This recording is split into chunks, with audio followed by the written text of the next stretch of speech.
ఒక ఆసక్తికరమైన అంశం వెలుగులోకి వస్తుంది. ప్రధానంగా లిక్కర్ స్కామ్‌లో తీసుకున్న ముడుపులు బంగారపు గుట్టలుగా మారిపోయినాయి అనేది దాదాపు 3,200 కోట్ల రూపాయల విలువైన స్కామ్ జరిగింది. ఈ డబ్బులో ఎక్కువ మొత్తం బంగారం రూపంలో మారిపోయింది, దాచేశారు అనేది వెలుగులోకి వస్తోందట. వాస్తవానికి ఈ ప్రచారం ప్రభుత్వానికి, దర్యాప్తు అధికారులకు ఎప్పుడో తెలిసిన నిందితులు అరెస్ట్ తర్వాతే ఆ గుట్టు విప్పుతారు అని అంటున్నారట. ప్రధానంగా మాజీ సీఎం జగన్‌కు అత్యంత సన్నిహితుడైన బేవరేజ్ కార్పొరేషన్ మాజీ ఎండీ వాసుదేవరెడ్డి ఇంట్లో తనిఖీల సందర్భంగానే లిక్కర్ స్కామ్పై పూర్తి సమాచారం పోలీసులకి లభ్యమైందని కూడా చెప్తున్నారు.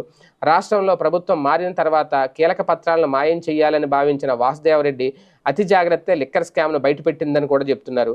వైసీపీ అధికారంలో ఉన్నప్పటి నుంచి మద్యంలో కుంభకోణానికి పాల్పడుతున్నారు అని టీడీపీ, జనసేన, బీజేపీ ఆరోపించిన కూటమి అధికారంలోకి వచ్చిన కొద్ది రోజుల్లోనే వాసుదేవరెడ్డి మూలంగా కీలక పత్రాలు లభించాయని ప్రచారం కూడా జరుగుతోంది. స్కామ్ వివరాలు ఎవరికి